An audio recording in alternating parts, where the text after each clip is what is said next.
Quand quelqu'un n'est pas pour toi, Dieu peut permettre que cette personne te fasse du mal, te blesse et te déçoive, parce qu'il sait que c'est parfois la seule façon pour que tu ouvres les yeux et que tu te rendes compte que ça ne te convient pas.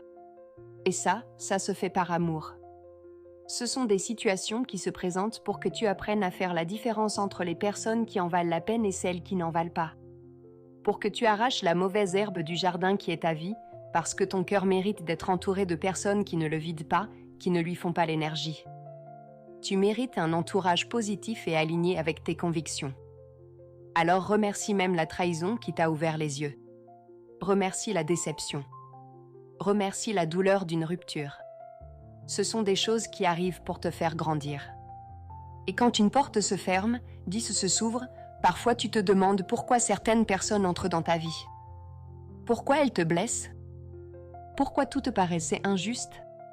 Et si tu regardes bien, il y a des moments où Dieu permet ces blessures pour que tu vois clair. Il sait que tu ne mérites pas moins que ta vraie valeur. Et même si tu ne veux pas le voir, parfois tu as besoin de ce coup de pouce pour réaliser que tu n'es pas au bon endroit. Dieu n'envoie pas la douleur pour rien. Il ne veut pas te voir souffrir. Mais il sait qu'il y a des choses que tu ne lâcheras pas tout seul. Parce que tu t'accroches. Parce que c'est dur d'accepter que quelqu'un n'est pas pour toi. Alors, il se passe quelque chose. Quelque chose qui fait mal. Qui te brise un peu. Mais qui te réveille aussi. Comme si Dieu te disait, ça suffit. Tu mérites mieux que ça. Si ce message t'a parlé, écrive un commentaire et partage-le.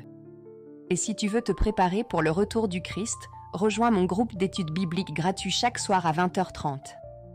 On lit la parole, on prie et on se fortifie ensemble. Viens avec nous. Pour rejoindre le groupe, écrive-moi sur WhatsApp au numéro à l'écran. Clique le lien dans ma bio.